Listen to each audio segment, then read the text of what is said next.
Whether you're a 30 or a +2 handicap, if you follow the 15 tips that I'm about to give you in this video, there is no doubt that you're going to play your best golf this upcoming 2026 season. But in order to plan for the future, we must go in the past and learn from it. Learn from the great lessons and the failures that we have had. That way we can construct a game plan and to develop a better golf score. And that leads me to point number one, which most amateur golfers fail at. They do not practice with intention. We need quality over quantity. Whenever you step foot on the golf course, there should be a time slot in your phone of what areas of your golf game you're going to be working on.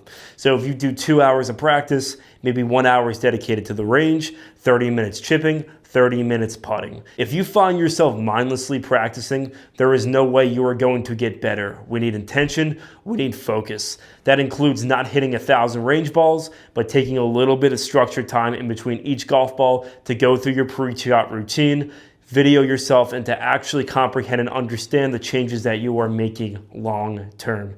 And that brings me to number two. In order to create a game plan for your practice structure, you must go in the past and analyze stats and past performances and to say, what are my strengths and what are my weaknesses from this past season? You may be a great driver of the golf ball. You may be a great putter. Your iron play might have been poor. Go back and check, where can I improve? If I was to give you a magic wand right now in order to improve your game, which area would you wave in order to improve and to get better?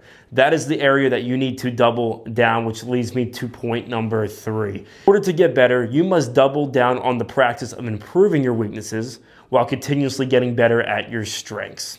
Once you dissect that and understand what you need to do, that is your roadmap in order to improve at the sport of golf. So now that you understand the practice structure behind you getting better, let's look at the external things that are going to improve your golf game. Going to the gym.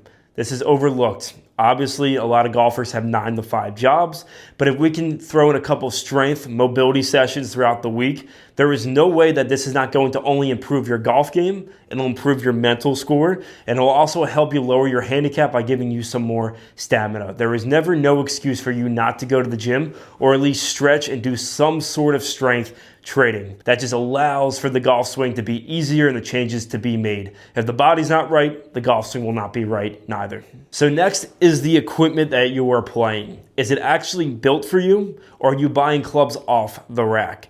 If the equipment is not correct, meaning the lie angle, the shaft, the heads, if these things are not built for your golf swing, it is going to be very hard for you to play your best golf this upcoming 2026 year. Next, the golf swing. Make sure you have a structurized long-term blueprint of what you are trying to do with your golf swing.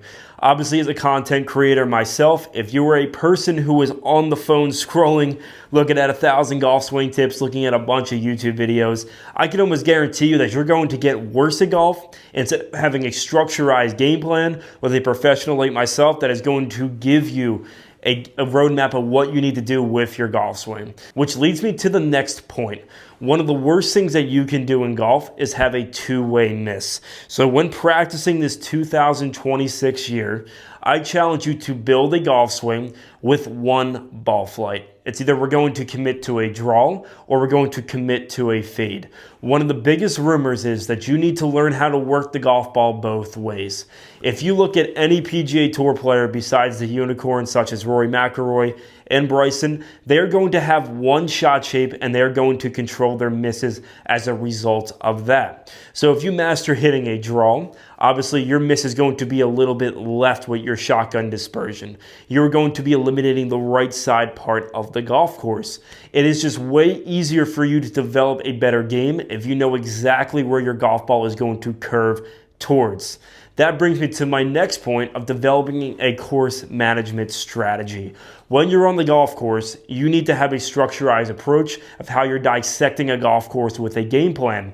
This requires you to go on your phone prior to rounds and look at the golf course on an app such as Blue Golf, or you can even go on Google Maps and plot it out. By you having a little bit of a sneak peek with a game plan before you actually go on the golf course, you're going to be lowering your golf scores by knowing which clubs to hit off the tee and little tricks that the designer will throw at the normal golfer when they go to the golf course, and you will also know which clubs you're going to be hitting into par threes. While you're on the golf course, you need to build a course management strategy. This requires you to know where to aim, which clubs to hit off the tee. And on top of that, you must have the ability to know how far your clubs are going to be going and how to lay up on par fives. You need to have basically a game plan behind this. The next portion is going to be talking about how to put yourselves in uncomfortable situations. In order to get better at golf, if you are not comfortable with being uncomfortable, there is no way that you are going to improve. In order to get better at golf, we need to put ourselves in situations that we are not familiar with. Whether this is playing with better players in your group, playing a money match, this is how we know what we are really made of if we are challenging ourselves. If you are nervous on the golf course, you are doing something correctly. That is the only way you are going to grow your mind and your golf game, by putting yourself in uncomfortable situations. Next is not overlooking the fundamentals.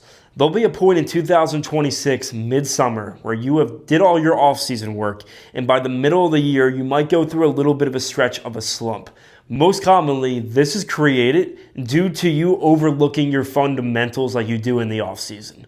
So once a week, I challenge you to look at all of the fundamentals on the range, at the chipping green, and at the putting green. Are you holding the club correctly? Is your ball position correct?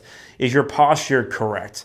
These are things that we must look at in order to not get stale with the easy basics of what the golf swing and your golf game is centered around. Do not get lazy with the easy things. The greatest players in the world pay attention to the smallest details of their golf game and their improvement system that they're going to be doing every single day. That's what separates the best from the mediocre golfers.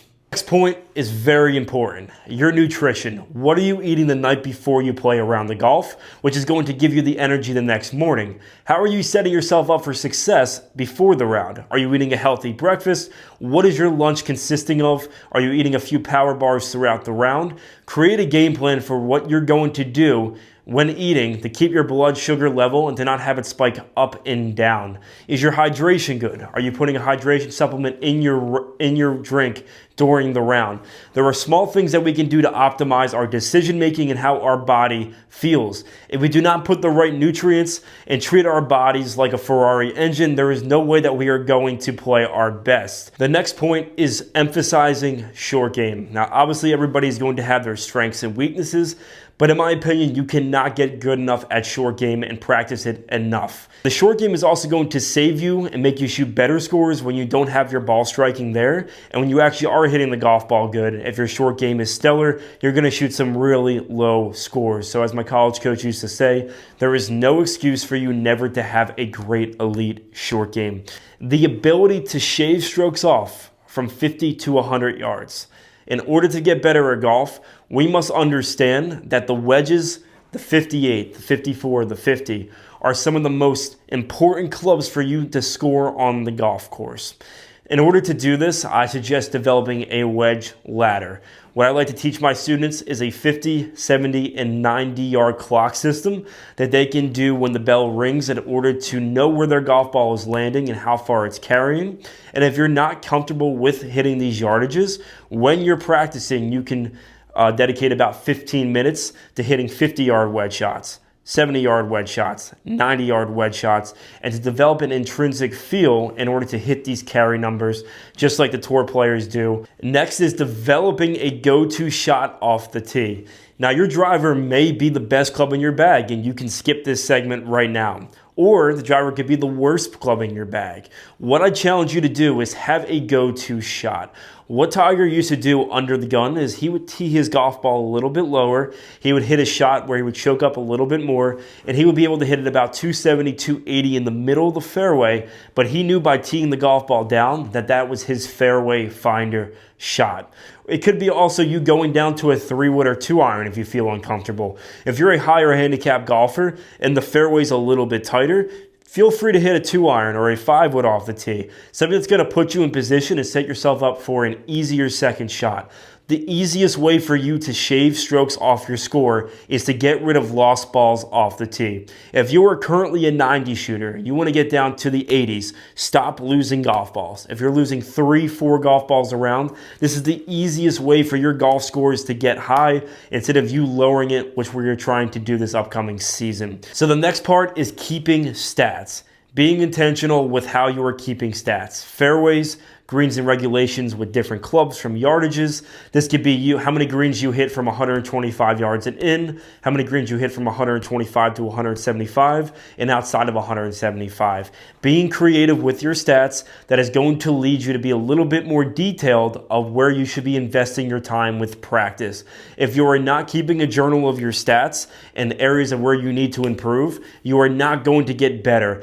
So thank you for watching this video. If you take the game plan I just provided for you in this video, I can guarantee you're going to play your best golf this upcoming 2026 season. All right, just going to press like and subscribe, and I'll see you next video.